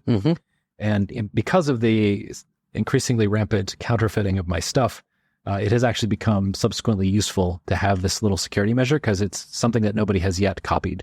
Over the long term, though, we're planning on doing some like slightly public-private key cryptographic solution where there's a serial number on the ready-to-type line keyboards, where you also have to have a key that can only come from us when you purchase the product to prove that you're actually the owner of it. And we'll create a mechanism for transferring and all of that. Very high-end watch companies do this as well. And it's actually something that many of my clients have been asking me to do because of this problem of like, there's a whole, vigorous secondary market for computer keyboards. Is a subreddit called Mech Market organized around it. And people are oftentimes unsure if something is being sold as our product, whether it actually is real. So I get a lot of emails from people asking, asking me to authenticate things. Yeah. Just the attention to detail that goes into every single little piece is just remarkable. I mean, it's amazing. So maybe in closing here, as we come around the corner, how do you look at brand? Like, how do you define what a brand is? And then talk about your brand. What does it mean? Well, another theme basically that can emerge from a lot of the things we've been talking about is I think good brands are really just people, frequently a person, right? Definitely there are brands that are not people. I listened to some of your podcasts and you frequently like to beat up on Marriott, I noticed, and I completely agree with that, right? Which is that is like a company name. It's like a corporate, like that's what you put on your LLC filing documents. Yeah. It's not something that people have any sort of emotional interaction with or sort of connection to as a human. But, we're deeply social creatures. And I think that our way of getting a handle on the world is always to think about things as interactions with people, right? And so really good brands, I think, embody the quirky personality of a person usually, right? Even if that person may be dead, as is the case of like Disney and Apple, for example, the culture in those companies has historically been interested in preserving what the sort of defining founder would have wanted the company to go on doing. And I think that, when companies oftentimes are good brands that lose their way, it's when they become disconnected from the singular personality of a founder, right? And become, run by committee or run by the MBAs. Yeah, operations, yeah. Yeah, and as a result, brand in that case sort of dissolves into something else that is not, I don't know what the word would be for it, but I tend to think of a brand as just being like, just a person, all right? It's happening with Disney right now, right? Sure. Like they're having their struggles because they sort of lost their identity.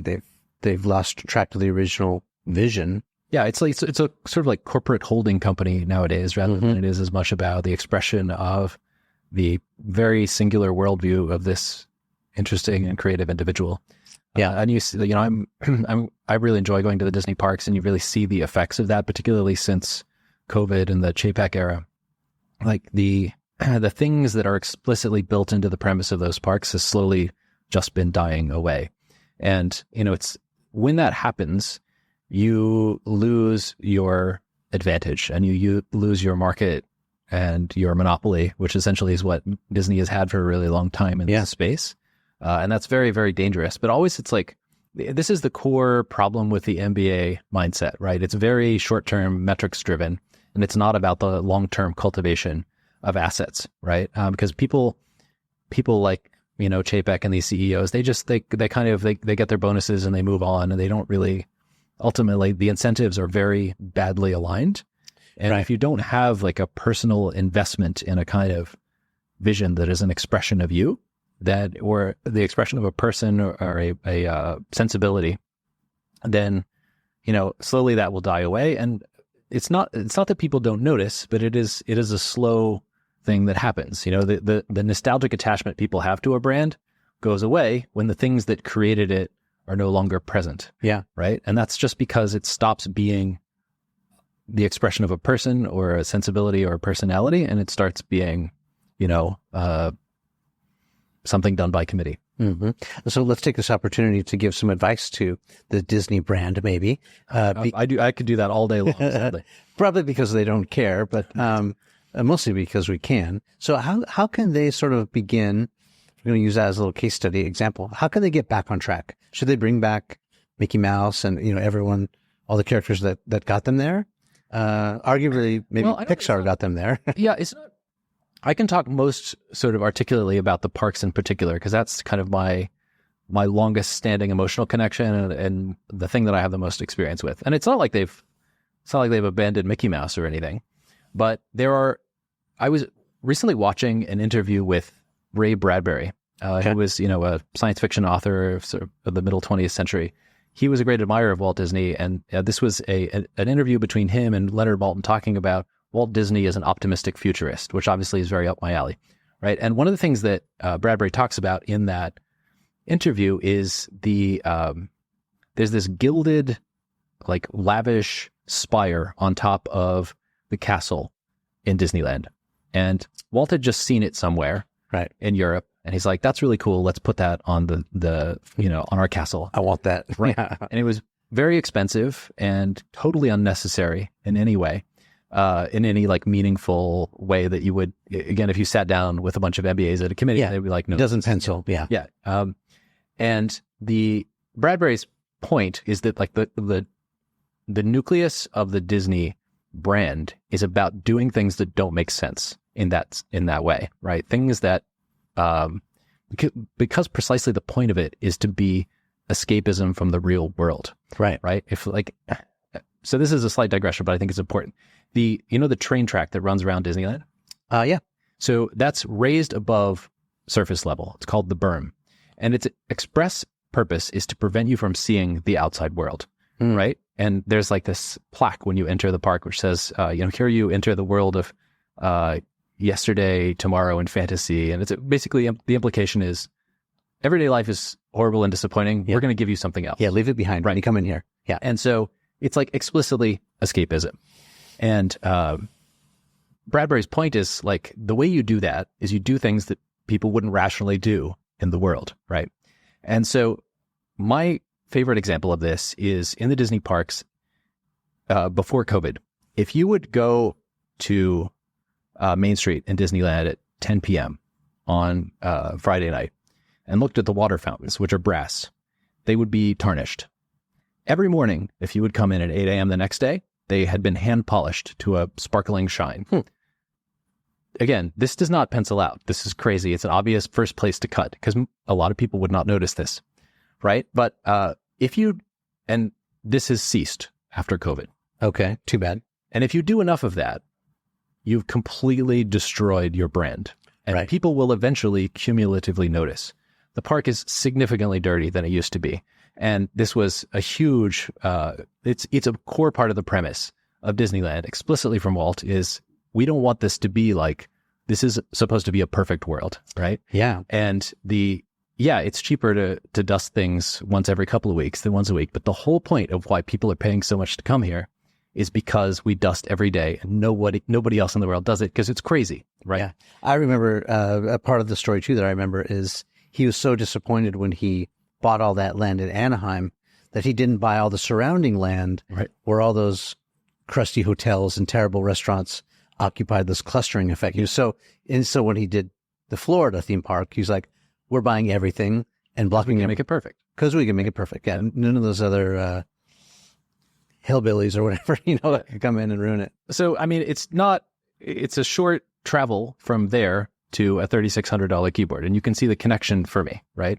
Is I want to create something that is like so over the top crazy that it doesn't feel like it's part of the normal, everyday world of commerce that is hyper optimized for things that, a small group of people will care deeply about in terms of the visual aesthetics, the materials, the acoustics, really arcane engineering from first principles, things that we've done. It's in no way would a rational person who's not a keyboard enthusiast have ever done any of these things, but it's just it comes from my emotional attachment to this idea of people who wish to create some sort of carve out and a bit of escapism in the world like Disney did, right? It seems kind of silly and tasteless because like Disney is this like twee horseshit basically is kind of what in the minds of most people. And so there's not an obvious connection between running a very like high design luxury brand. But for me, the emotional undercurrent is very much the same. Yeah. It's an inch wide and a mile deep. Right. Instead of the opposite, right? Inch deep, mile wide. There's a place for that. That's why there's Budweiser beer, right? I don't drink beer. I don't know too much. What is Budweiser beer? It's like mouthfeel? It's for everybody. Okay. It's not great beer, but there's enough people who like it or Sure. Or it's Those are important things. popcorn, Sure.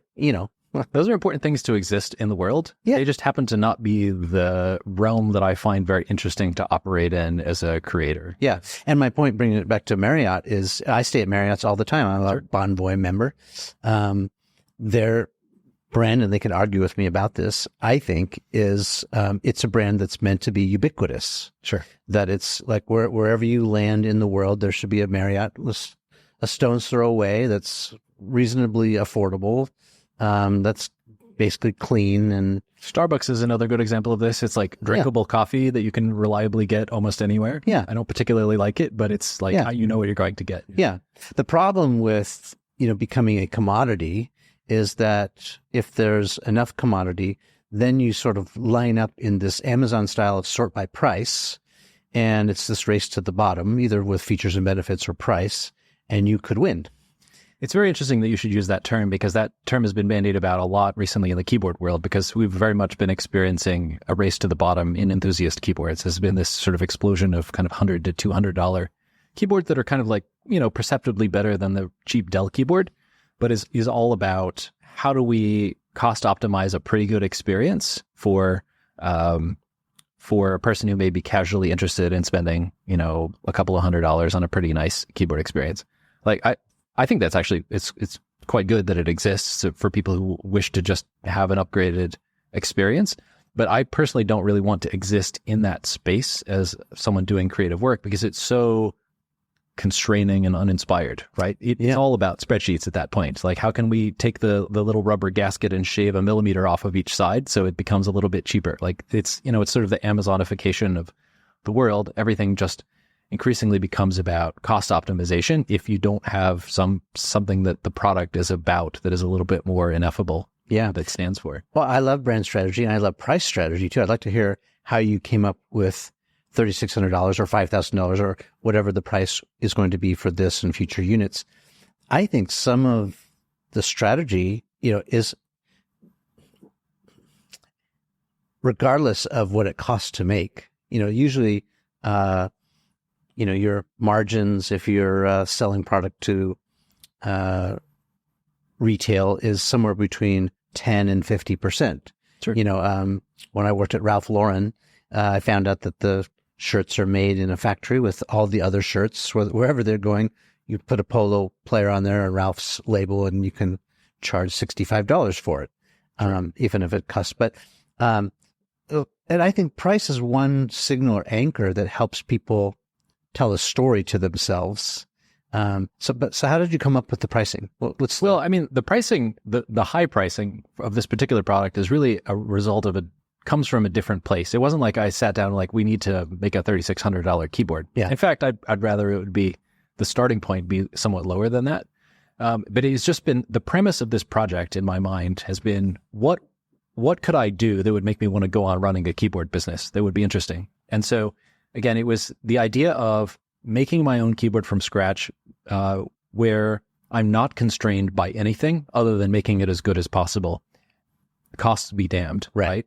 Once we figure out how to, solve those engineering problems and solve the material and sourcing and quality control problems of delivering what my vision of that is, whatever, we'll charge what we need to, because my experience is that people will happily pay for, pay to support something that invests so much in a thing that nobody would do otherwise. Yeah, it's the Jurassic Park idea. Spare no expense. Yeah, I think that's a good analogy. And so that's my competitive advantage is I'm crazy enough to do that. Yeah. Right. So like the stabilizers in this keyboard have been unbelievably reinvented, re-engineered from first principles to avoid rattling, but without using lubrication.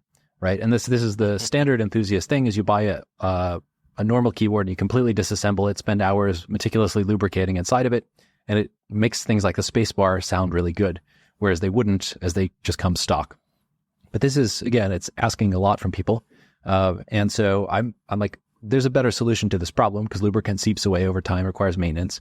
And so we're like, let's just reimagine stabilizers from first principles. And I hired this incredibly expensive Danish engineering firm to work with me on completely, reinventing this solution. And like at every turn of this key, and that was like well into the six figures, the cost of that project, right? And every little corner of this keyboard has something like that, where I'm solving a tiny little arcane problem. Yeah. And I'm like, whatever, fuck the costs. As long as I can manage to get to the finish line, which, I'm almost there, then we'll just figure out what we need to charge for it so that we don't lose money. Yeah. Well, and this is, back to like knowing your customer, knowing the market. And this is the beauty of probably the Ferrari or the Bugatti model too. They're not trying to be the number one volume seller of automobiles in the world. They're trying to do the opposite. Right. By all appearances. Yeah. And so, I'm just putting it out there for other people who are considering either price strategy or, sometimes I think, what's the old case study of the vodkas at Grey Goose, where they looked at the market and said, well, everyone else is about this price. So just to separate, to be nonconformist, we're going to be 5 or 10x the cost just because. Sure. Right. I mean, I kind of conceptually respect that, although it's a little bit, once everybody knows that that's what you're doing, there's maybe at some level, like people are only buying it for status, which I don't know. I don't find super appealing, but. Well, yeah, I don't find it personally appealing too, but sometimes there is something to be said for the optics. I'll go back to Ralph as an example. Sure. That polo shirt that you're buying at $65 from Ralph Lauren it didn't cost $65 to make, right? The margins are 60 to 75%. Sure. And in the same exact factory, they're cutting and sewing ones that go to Walmart.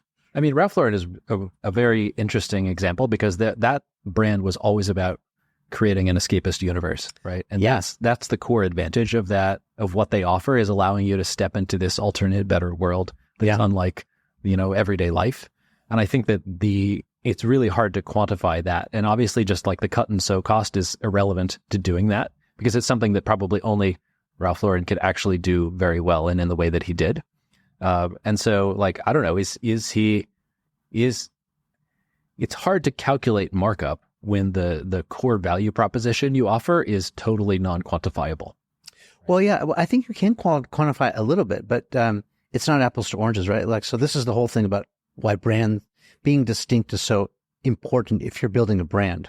If you just have a product, look at medicine that we buy that's, what do we call generic? Right. We don't care who makes it. Sure. We just want it to be effective. Sure. I mean, that's quintessential commodity. Effectiveness is just the assumption, like, okay, I assume if I take this ibuprofen pill, it's going to work the same as Advil. Right. No difference. I don't care who makes it. But when you have a brand, you should stand for something. You should be distinct. And I think that's how you can command a premium price, is if you are interesting enough or distinct enough or special enough.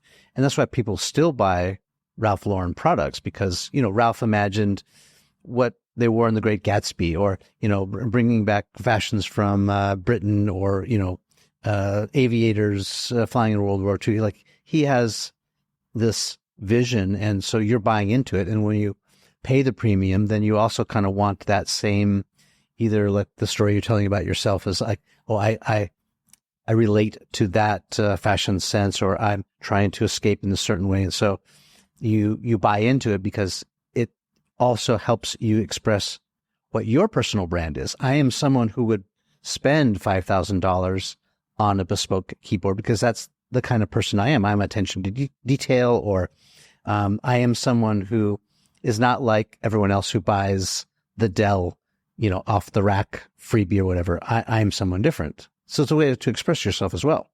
And also, sort of like stepping under the berm at Disneyland or going to a movie or something, buying a Ralph Lauren product, it may require some level of self-deception or and that willing self-deception to just kind of step into this fantasy universe. But that's sort of part of the value proposition. Well, that's the price you pay. Yeah.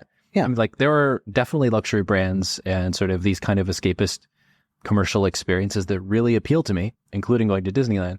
And I recognize that it's like an intentional, emotional, trick I'm playing on myself to, enjoy a certain type of experience that isn't, is a little bit of an elevated experience. And you kind of have to be willing to play along with that. Right? Yeah. And I can appreciate your humility in saying that you're playing a trick on yourself, but I'll push back on that to say it's one of the ways of self-expression. If I buy a Ferrari, I recognize that I could get from A to B just as easy, probably on a bicycle. Sure. But I put myself in a Ferrari because I identify with, Enzo Ferrari's vision, or the need for speed, or, whatever else that brings me. And so that's the way, maybe the only way that I can self-express. I mean, that terminology is in no way to denigrate it. I mean, everything I think that is really beautiful in human life involves some level of this kind of self-deception. The greatest fiction, poetry, films, like art, fundamentally provides these forms of escapism, stepping into a different universe that is not reality. Right. This is not a problem as far as I'm concerned. It's a really important value proposition. Yeah. Well, I just didn't want to have people think the word trick triggered me a little bit. Sure. Yeah. There's no trick about something so special and handcrafted and so much care and time being put into it. There's no trickery. Well, I think it is genuine. There are two elements to the value proposition. It is genuinely extremely nice and satisfying in a way that any human who doesn't have any associations with it can appreciate. Like, I can, but there's also an escapist element about the story behind it and the ideas behind it, and like the values about the optimistic values about the future of technology that the object embodies, which is a little bit, it's a little bit more abstract and conceptual, right? And it requires you to kind of go along for the ride willingly. And I think actually that's what the best brands give you the opportunity to do, that, right? Is to not just solve a problem in your physical world, but to step into a world that is a little bit better, right? And a little bit more satisfying. I mean, we were just sitting back, you know, chopping it up, reminiscing about the good old days and all that. You know, tracking my roots, where I came from and where I'm going.